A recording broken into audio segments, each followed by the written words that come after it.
Okay. അപ്പോൾ ഇന്നത്തെ സെക്ഷനിൽ നമ്മൾ പഠിക്കുന്നത് ഫസ്റ്റ് മൊഡ്യൂളിലെ സെക്കൻഡ് പാർട്ടായിട്ടുള്ള പാർട്ടിലെ കുറച്ച് ഭാഗമാണ്. So the first topic is performance analysis എന്നുള്ള ടോപ്പിക്കാണ്. അപ്പോൾ പെർഫോമൻസ് അനാലിസിസ് എന്നുള്ളത് കൊണ്ട് മെയിനായിട്ട് ഉദ്ദേശിക്കുന്നത്, അപ്പോൾ നമുക്ക് നമ്മൾക്ക് ഒരു പ്രോബ്ലം നമ്മുടെ കയ്യിൽ കിട്ടിക്കഴിഞ്ഞാൽ ആ പ്രോബ്ലത്തിനെ സോൾവ് ചെയ്യാൻ വേണ്ടിയിട്ട് പലരും പല രീതിയിലായിരിക്കും ആ പ്രോബ്ലം സോൾവ് ചെയ്യാൻ വേണ്ടിയിട്ട് ശ്രമിക്കുക.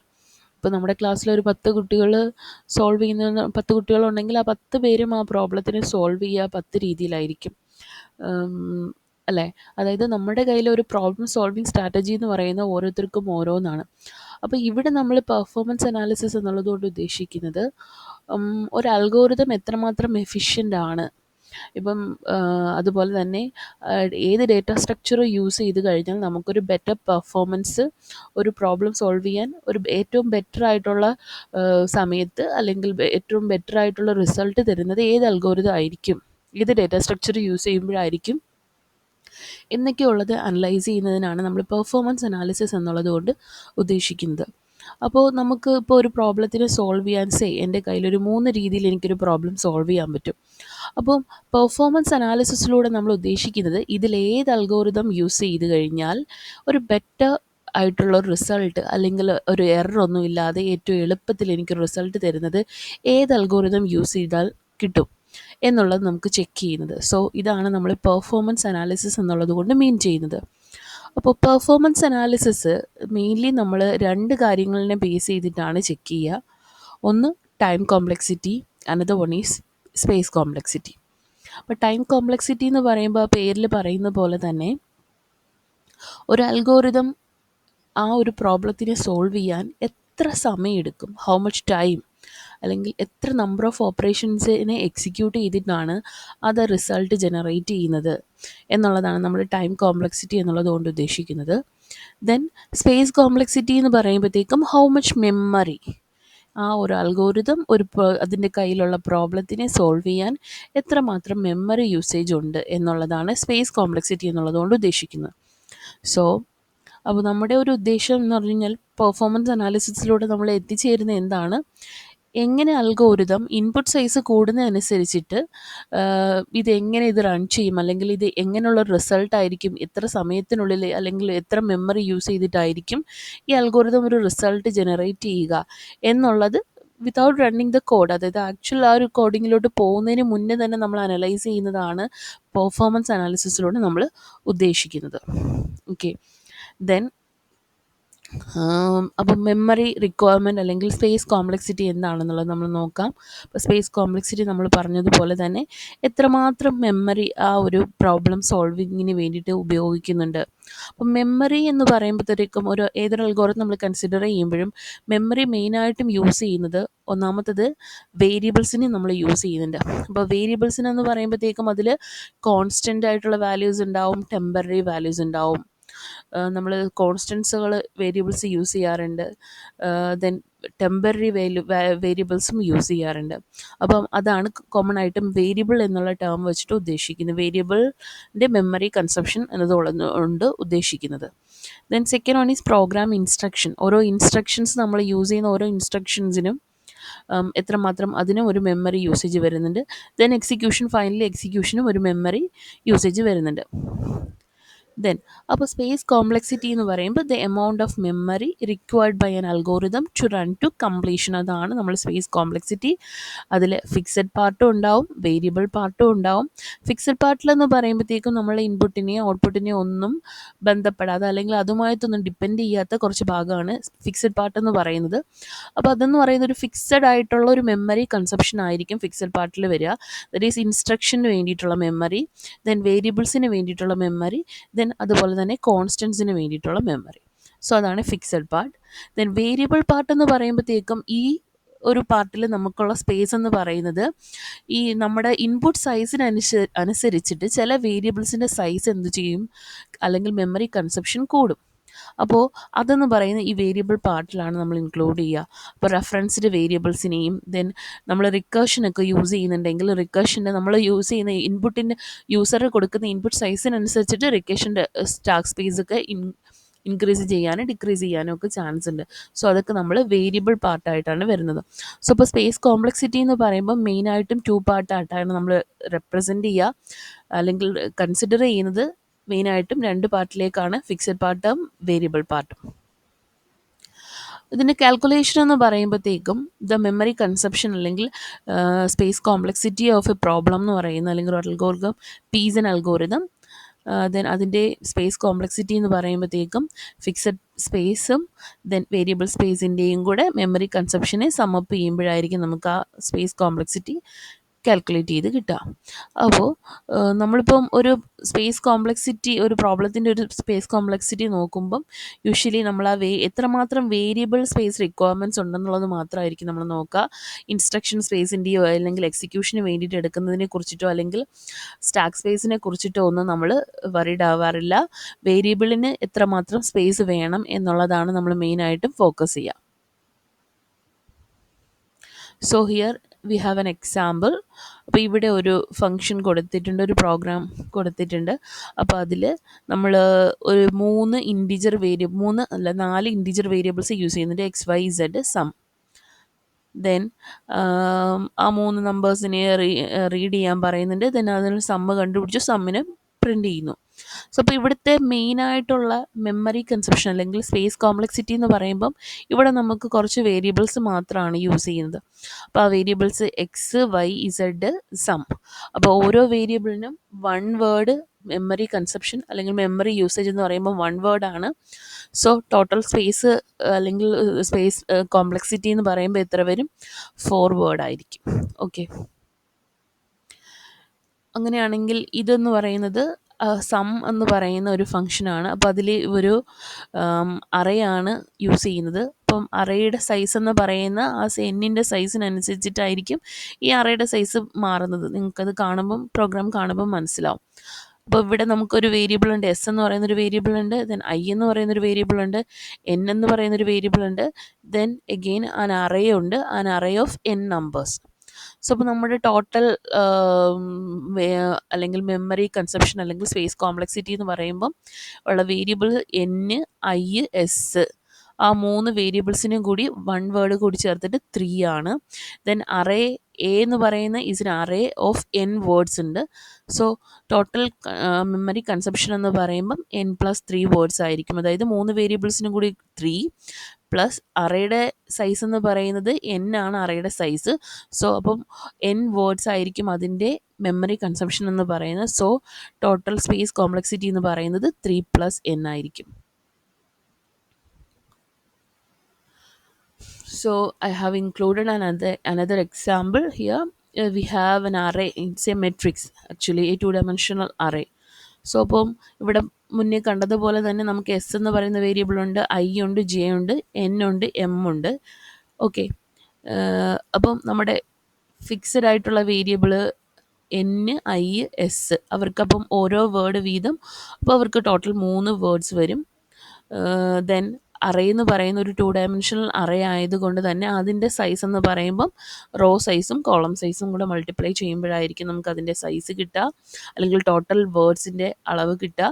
അപ്പോൾ ഇവിടെ array of N array A എന്ന് പറയുമ്പോഴത്തേക്കും n×m വേർഡ്സ് ആയിരിക്കും ഉണ്ടാവുക. ടോട്ടൽ സ്പേസ് എന്ന് പറയുമ്പം എന്നും എമ്മും കൂടെയാണ് കേട്ടോ നമ്മുടെ അറേയുടെ സ്പേസ്. പ്ലസ് നമുക്ക് 3 വേരിയബിൾസ് ഉണ്ട്, n, I, S.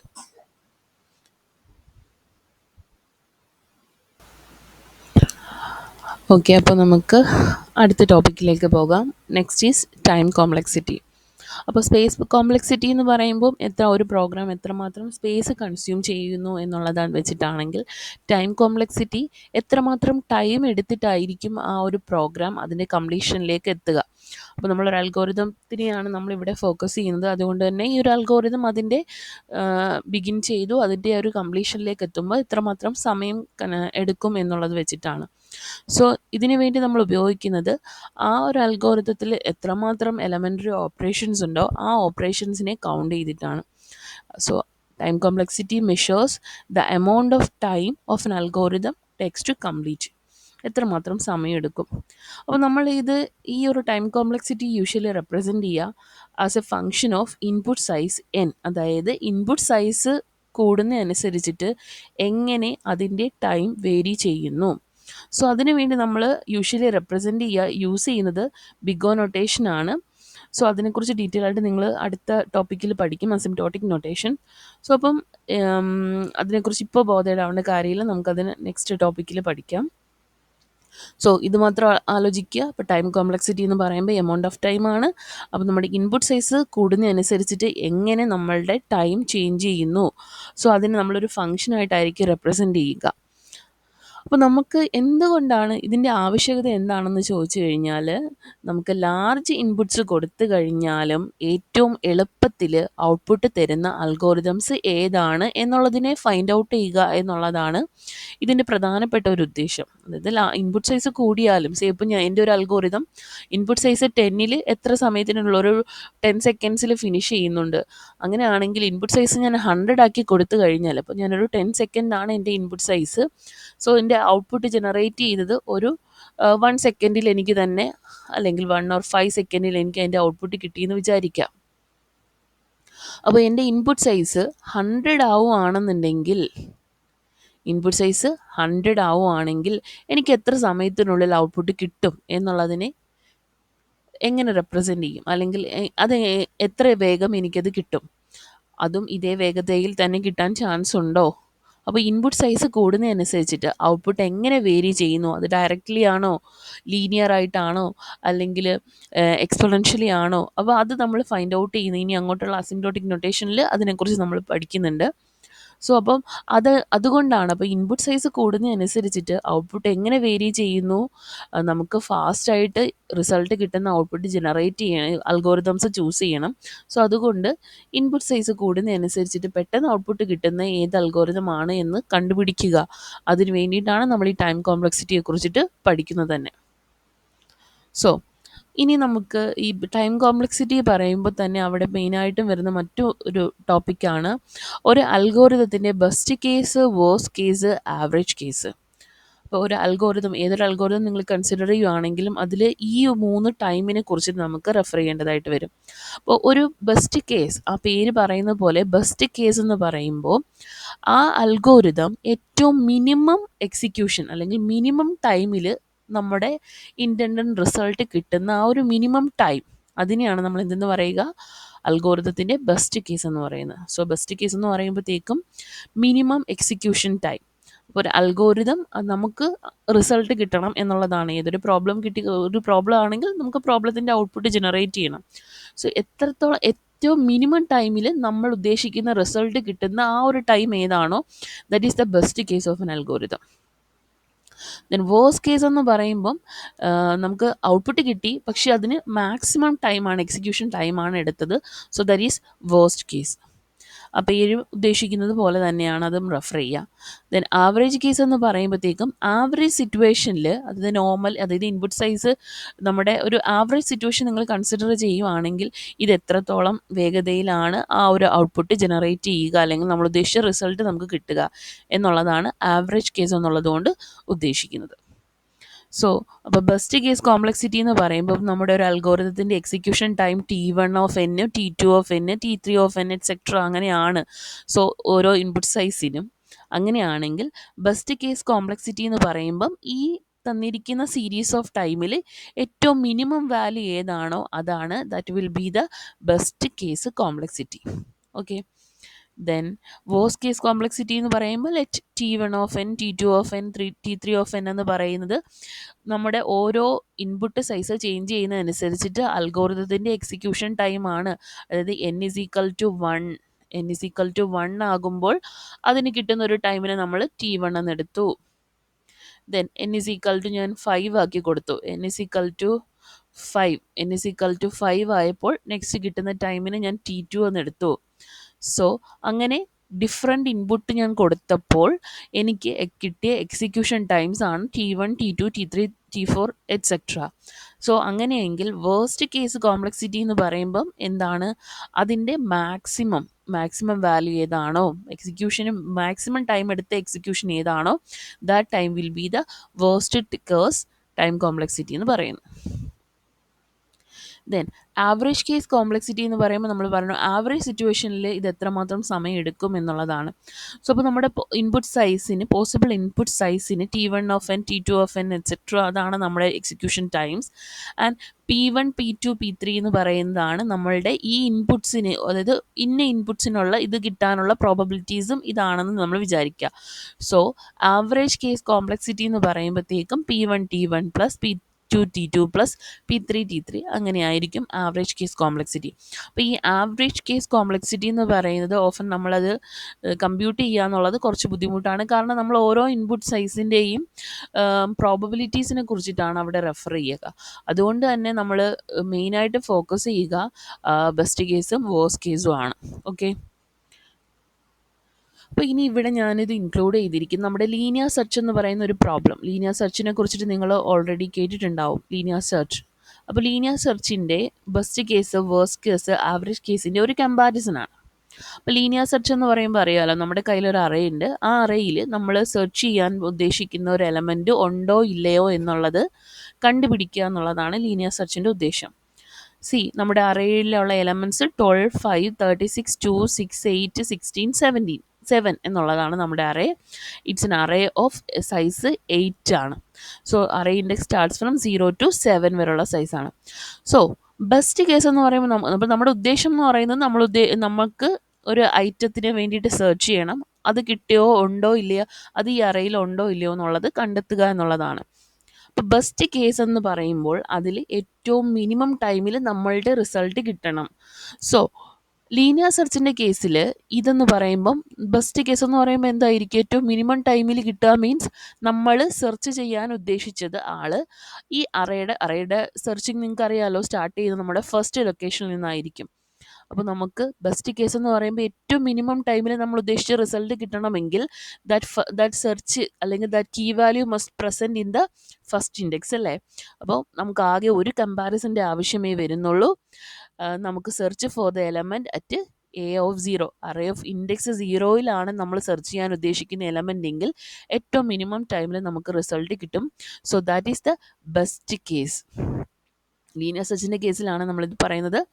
Then worst case എന്ന് പറയുമ്പോഴത്തേക്കും, അതായത് എനിക്ക് ഒരു എലമെൻറ്റിന് വേണ്ടി സെർച്ച് ചെയ്യണം. അപ്പോൾ ആദ്യത്തെ ഇൻഡെക്സിൽ നോക്കി, അയാൾ അവിടെ ഇല്ലാന്നുണ്ടെങ്കിൽ ഞാൻ അടുത്ത ഇൻഡെക്സിലേക്ക് പോവും. സോ അയാൾ നമ്മളെ കീ വാല്യൂ ആയിട്ട് സെർച്ച് ചെയ്യുന്നു, അവിടെ ഇല്ലാന്നുണ്ടെങ്കിൽ അടുത്ത പൊസിഷനിലേക്ക് പോവും. അങ്ങനെ പോയി നമ്മൾ സെർച്ച് ചെയ്യാൻ ഉദ്ദേശിച്ച എലമെൻറ്റ്, സപ്പോസ് ഞാൻ സെർച്ച് ചെയ്യാൻ ഉദ്ദേശിച്ച എലമെൻറ്റ് 7 ആണെങ്കിൽ ഞാൻ എവിടെയൊക്കെ നോക്കും, അടുത്ത ഇൻഡെക്സിൽ വന്നു, അതല്ല 6, 7 കമ്പയർ ചെയ്യുന്നു, 8, 7 കമ്പയർ ചെയ്യുന്നു, 16, 7 കമ്പയർ ചെയ്യുന്നു. ഫൈനലി നമ്മുടെ ലാസ്റ്റ് ഇൻഡെക്സിലേക്ക് വന്നപ്പോഴാണ് നമുക്ക് സെർച്ച് ചെയ്യാൻ ഉദ്ദേശിച്ച കീ വാല്യൂ നമ്മുടെ ആ ഇൻഡെക്സിലുള്ള ഡേറ്റയും തമ്മിൽ സെർച്ച് ചെയ്തപ്പോൾ so we can find a match there.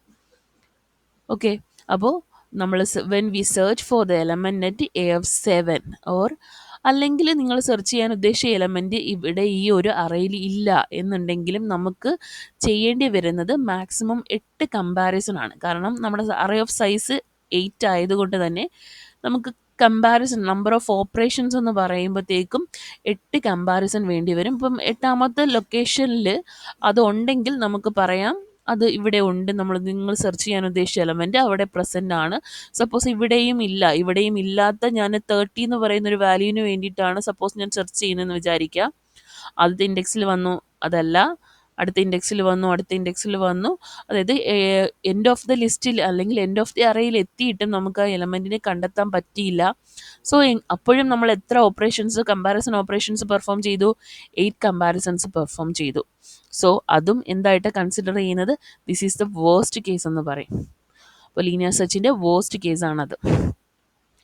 Then അപ്പോൾ അടുത്തത് ആവറേജ് കേസ് എന്ന് പറയുമ്പോൾ നമുക്കിവിടെ A(0)ൽ സെർച്ച് ചെയ്യാൻ എടുത്ത ടൈം, A(1)ൽ സെർച്ച് ചെയ്യാൻ എടുത്ത ടൈം, അതായത് അൺസക്സസ്ഫുൾ സെർച്ചിൻ്റെ ആണ്. അപ്പം ഓരോന്നിലും സെർച്ച് ചെയ്യാൻ എടുത്ത ടൈമിനെ ആവറേജ് വാല്യൂ കാൽക്കുലേറ്റ് ചെയ്യുന്നതാണ് ആവറേജ് കേസ് കോംപ്ലക്സിറ്റി എന്ന് പറയുന്നത്. സോ ഇതാണ് നമ്മുടെ ലീനിയർ സെർച്ചിൻ്റെ best case, worst case, average case complexities എന്ന് പറയുന്നത്. സോ ഇവിടെ ഞാൻ സം കോമൺ ടൈം കോംപ്ലക്സിറ്റീസ് ആണ് ഇൻക്ലൂഡ് ചെയ്തിരിക്കുന്നത് ജസ്റ്റ് നിങ്ങളുടെ ഒരു ഇൻഫർമേഷന് വേണ്ടിയിട്ടാണ്.